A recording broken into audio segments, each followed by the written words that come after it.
कहा जाता है कि एक नारी के बिना दुनिया का हर काम अधूरा होता है। नारी सृष्टि की सबसे खूबसूरत रचना है जो ना सिर्फ वंश आगे बढ़ाती है बल्कि समाज से बुराइयों को खत्म करने की क्षमता रखती है। इन्हीं सब सफलताओं की कहानी पर आधारित है हमारा कार्यक्रम नेत्री।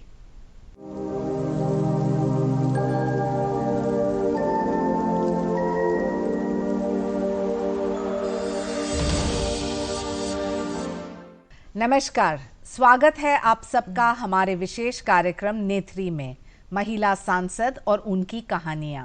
मैं हूं शाइना एनसी और आज हमारे साथ मौजूद है दिया कुमारी जी, जो राजस्थान से लोकसभा सांसद है। बहुत बहुत स्वागत आपका। नमस्कार। चर्चा शुरू करने से पहले उनकी जीवन के अब तक की सफर की एक झलक। जयपुर के पूर्व महाराजा सवाई भवानी सिंह और महारानी पद्मिनी देवी के महल में 30 जनवरी 1971 को दिया कुमारी का जन्म हुआ। राजघराने में पैदा होने के कारण दिया कुमारी का बचपन राजकुमारी की तरह बीता। इकलौती संतान होने के नाते राजकुमारी दिया कुमारी व्यक्तिगत रूप से अपनी दादी राजमाता गायत्री देवी की देखरेख में पली बढ़ी। दिया कुमारी ने अपनी पढ़ाई दिल्ली के मॉडर्न स्कूल और जयपुर के महारानी Gayatri Devi girls public school से की। फिर वो उच्च शिक्षा के लिए लंदन चली गई, जहां से उन्होंने डेकोरेटिव आर्ट्स में ग्रेजुएशन किया। भारत वापस लौटकर दिया कुमारी अपनी पारिवारिक विरासत सिटी पैलेस, जयगढ़ किले समेत अन्य पर्यटन स्थलों के संरक्षण के कामों की देखरेख करने लगी और समाज सेवा में भी बढ़ चढ़कर हिस्सा लेने लगी। दिया कुमारी अपनी दादी राजमाता गायत्री देवी के नक्शे कदम पर चलते हुए 2013 में राजनीति में कदम रखा और बीजेपी में शामिल हो गई। इसी साल उन्हें सवाई माधोपुर विधानसभा सीट से चुनाव लड़ने का मौका मिला और पहली पारी में वो चुनाव जीतकर विधायक बनी। साल 2018 के विधानसभा चुनाव में टिकट नहीं मिल पाया। वो कहते हैं ना, मन का हो तो अच्छा, ना हो तो ज्यादा अच्छा। यानी 2018 के विधानसभा चुनाव का टिकट ना मिलना दिया कुमारी के लिए वरदान साबित हुआ, क्योंकि उन्हें अभी बड़ा लक्ष्य पाना था। साल 2019 में वो दिन आ ही गया जब बीजेपी ने उन्हें राजसमंद से लोकसभा चुनाव लड़ने का मौका दिया।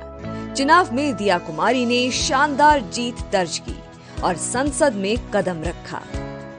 तो दिया कुमारी जी के अब तक के सफर के बारे में और भी कई सारी बातें हैं जो हम बात करेंगे आपके साथ। बहुत बहुत स्वागत है आपका दिया जी। धन्यवाद आपका बहुत बहुत शाइना जी। एक राजकुमारी हैं आप, और शायद इसके पहले सिर्फ आपकी दादी जो गायत्री देवी जी थी वो लोकसभा पहुंची और उसके बाद आप राजसमंद को रिप्रेजेंट कर रहे हैं। क्या आपको लगता है ये सफ़र आसान रहा है या फिर was it just a golden spoon? नहीं, बिल्कुल नहीं। ये सफ़र मैं ये नहीं कहूँगी कि आसान रहा है, लेकिन मेरे लिए बहुत ही गर्व की बात है और सौभाग्य की बात है कि मुझे भारतीय जनता पार्टी ने ये अवसर दिया। और हमारे माननीय प्रधानमंत्री जी जब जयपुर पधारे थे 2013 में, उस समय मुझे पार्टी में लिया गया। बहुत मेरे लिए बहुत सम्मान की बात है और गर्व की बात है।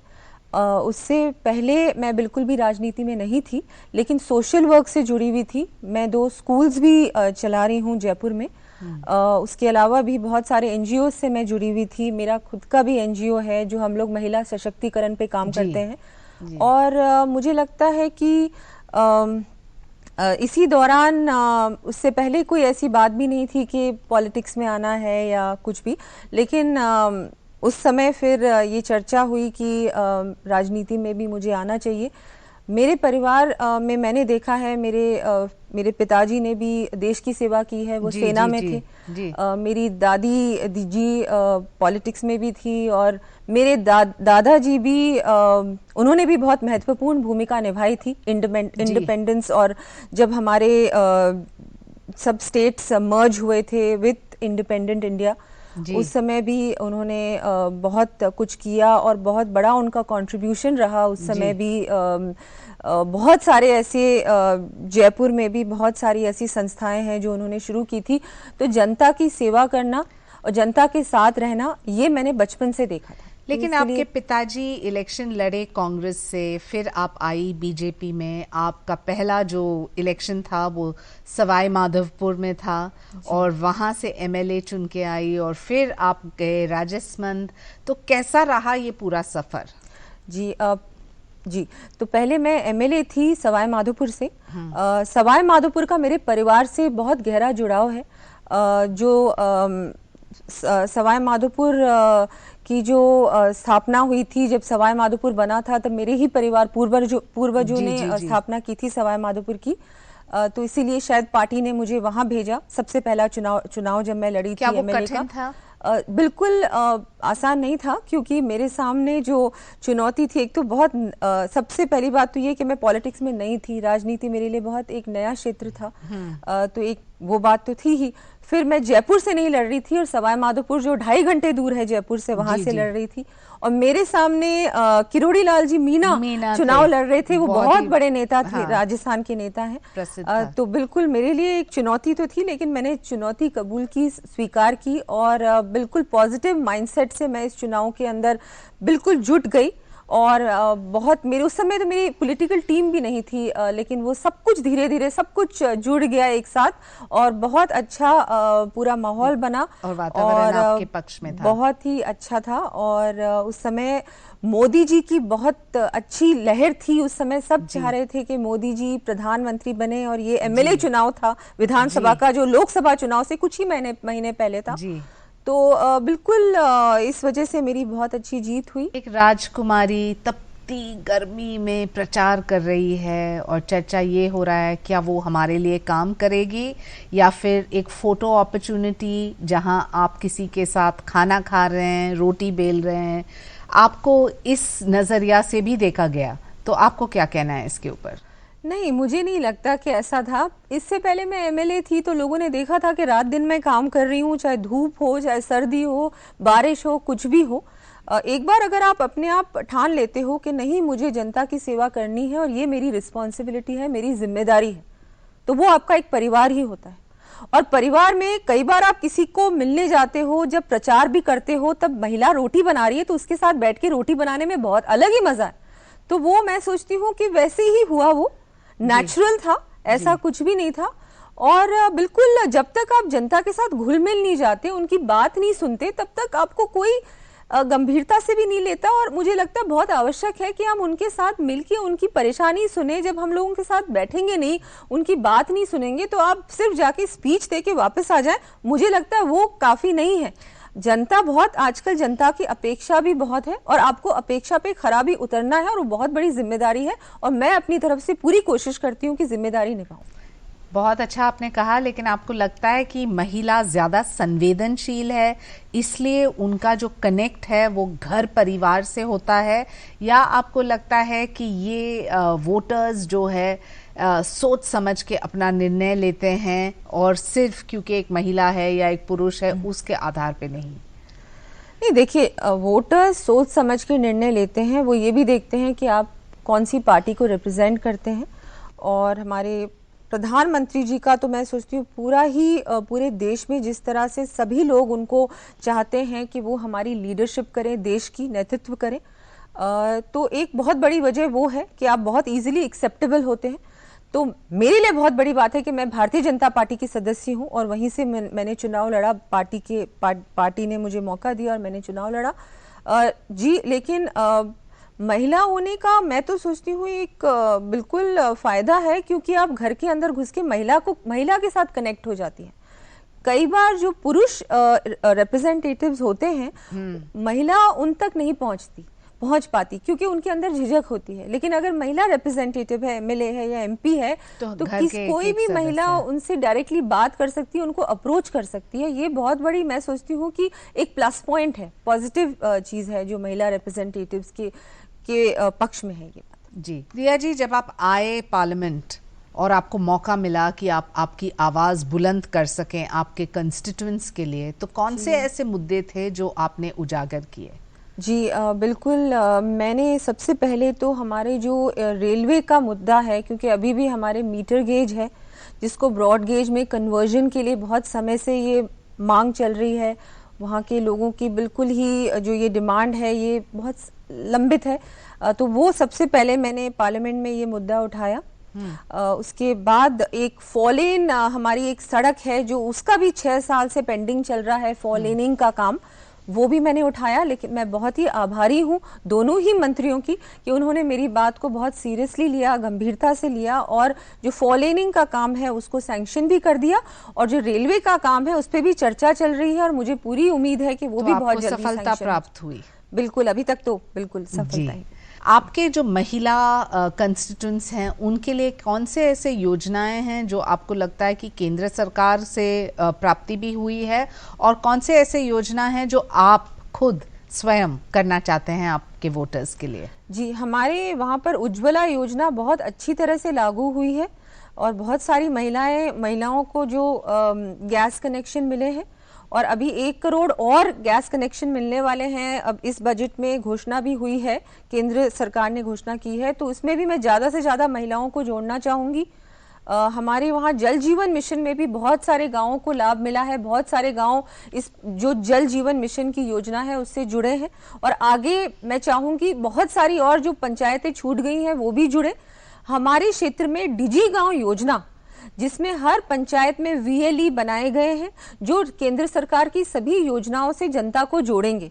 वहां पर पूरे एक छोटा सा एक सेंटर है जो 2 व्यक्ति चलाएंगे, और वहां पर जिसको भी किसी भी योजना से जुड़ना है तो उसको वहां उसी सेंटर के माध्यम से जोड़ा जाएगा। क्योंकि कई बार क्या होता है कि जनता को योजना के बारे में जानकारी पूरी तरह से नहीं होती है, और कैसे जुड़ना है, उसका लाभ कैसे लेना है, वो VLE सेंटर से उनको इसकी जानकारी। जब एक कंस्टिट्यूएंसी में 80% रूरल होता है और 18-19% अर्बन, तो प्रॉब्लम्स जो है अलग है दोनों क्षेत्र के लिए। आप कैसे समझते हैं कि आप सांसद होने के नाते उनको रिप्रेजेंट कर सकते हैं दोनों क्षेत्र में?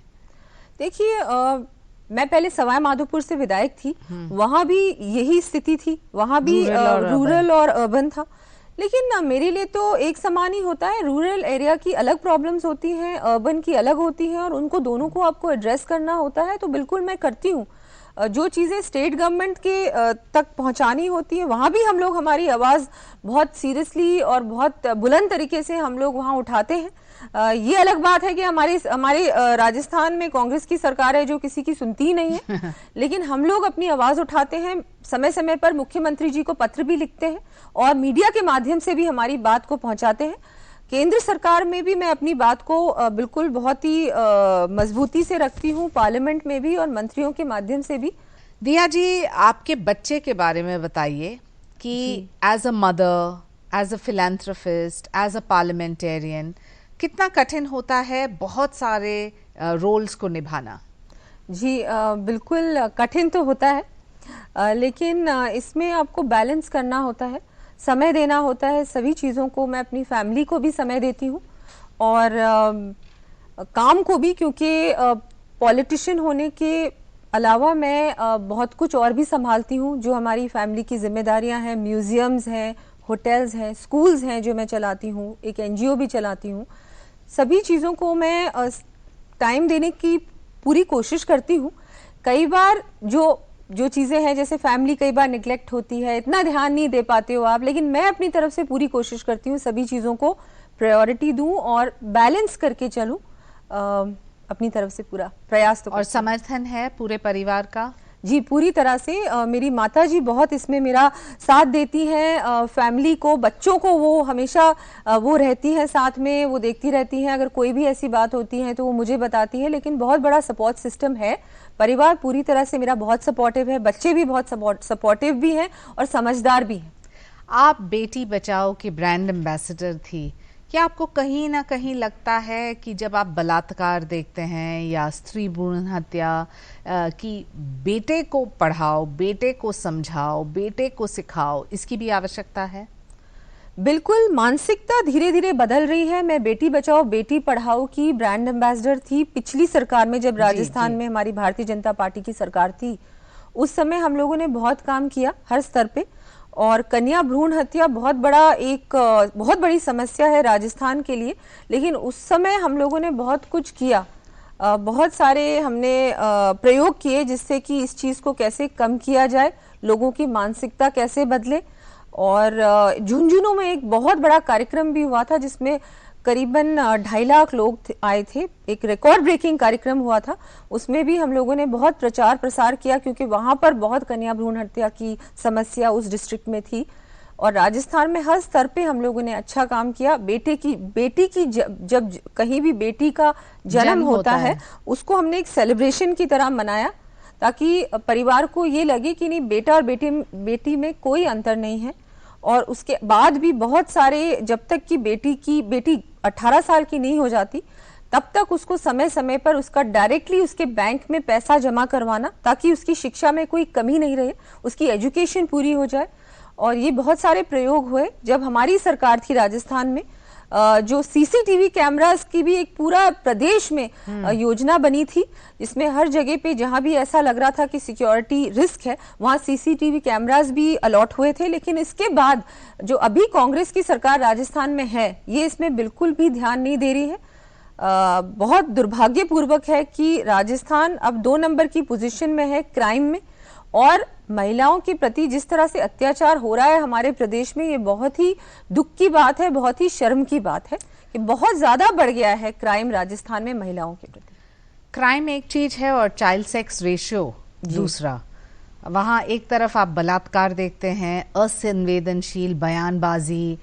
एक महिला होने के नाते क्या आपको दुख होता है कि आप इन सभी क्षेत्रों में सक्रिय रूप से कोई परिवर्तन नहीं ला सके? नहीं, मैं ये मानती हूँ कि जब से ये सारी जो योजनाएं हैं जो हमारी केंद्र सरकार ने शुरू की, बेटी बचाओ, स्वच्छ भारत, इसमें भी महिलाओं को बहुत लाभ मिला है। स्वच्छ भारत से जो जगह जगह पे शौचालय बने हैं, इसमें कम से कम महिलाएं बाहर तो नहीं जा रही है घर के, कम से कम घर में शौचालय है, तो उससे भी बहुत सिक्योरिटी रिस्क जो होती थी वो कम हुई है।